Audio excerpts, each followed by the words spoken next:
немесе кәрілігі салдарынан тұрып, намаз оқи алмағандығы үшін науқас әрі әлжуаз адамдарға уайым жеудің қажеті жоқ. Олар намазды отырып оқи алады. Руку пен сәждені отырып жасауына болады. Сонымен қатар, олар намазды әдеттегідей оқитын сау кісілермен бірдей сауап алады. Егер науқас адам отыра алатын болса, біріншіден, ол жерге, жай намазына отырып, бүгілмейтін аяқтарын құбыла жаққа созып, руку пен сәждені ишаратпен орындап, намаз оқуына болады. Отырған күйде ишарат руку үшін басты сәл еңкейту, сәждеге барғанда төменірек иілу керек. Ишаратпен намаз былайша орындалады. Жерге отырады. Жерге отыра алмаса, орындыққа отырады немесе төсегінде отырып, құбыла жаққа бұрылады. Қолдары икемге келсе, намаз кезіндегі тәртіп бойынша ұстайды. Еркектер кіндік тұсқа, әйелдер кеудесіне.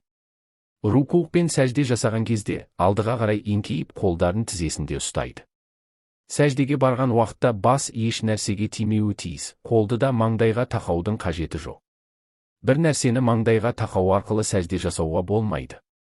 Егер түрегеп тұра алатын болса, бірақ руку пен сәжде жасауға шамасы келмесе, ол намаздың бір бөлігін тұрып өткізіп, руку пен сәжде жасаған шақта жерге отырып, оларды ишарат арқылы, яғни денесімен басын сәл алдыға еңкейтіп, орындай алады. Бірақ мұндай кісіге қиямды да отырып, руку пен сәждені ишарат арқылы орындаған дұрыс.